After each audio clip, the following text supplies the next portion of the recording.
Welcome to part 6 of Adobe Illustrator Zero to Hero Complete course, in which you will learn about creating different objects in Adobe Illustrator. By the way, if you have not seen our earlier videos, please take a look. This course is especially designed for those who are brand new to Adobe Illustrator. It covers everything in great detail. Link is given in the description and first comment.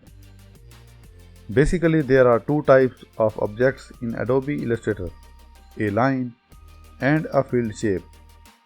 To make a filled shape, choose the rectangle tool and drag with mouse left click to make a box. Change the stroke color and weight of the outside of the box exactly the way you change it for your line. Now change the fill means the inside of the rectangle by choosing the fill option, which is a small box in the properties panel. Remember the palette icon to select any color. If you don't have an option to change colors, go to panels menu and change the mode to RGB or CMYK. Now go to the selection tool and move your rectangle around and copy it using Option or Alt key.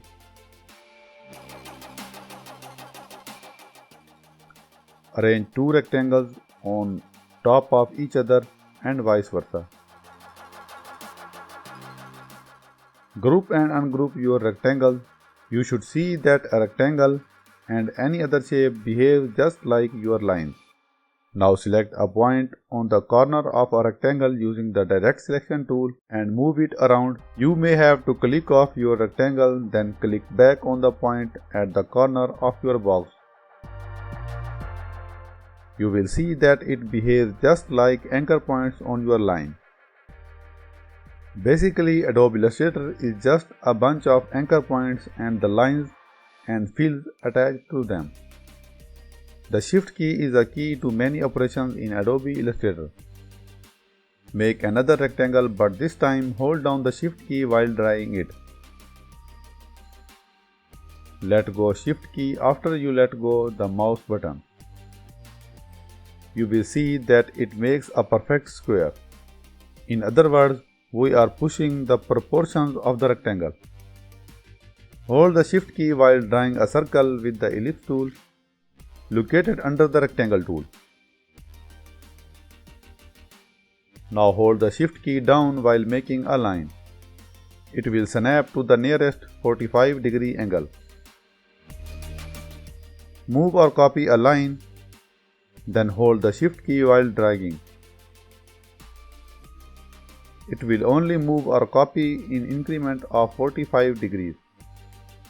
You may have noticed while you were drawing your lines that if you keep clicking the line, will add new segments.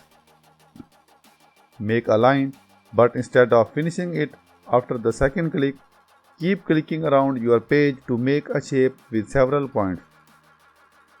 Now go back to your original starting point. Without clicking, look at the cursor closely. Notice the little circle next to it when you roll over your starting point. This is a cursor hint, and it means that if you click here, your lines will become a closed shape like the rectangle. You may have also noticed that you can apply a fill to an unclosed shape, but don't do it. Always close your shapes first. That's all in our part 6 of Adobe Illustrator Zero to Hero Complete course, and I hope you all have enjoyed it. Please subscribe if you want to master in Adobe Illustrator. So I will see you in part 7.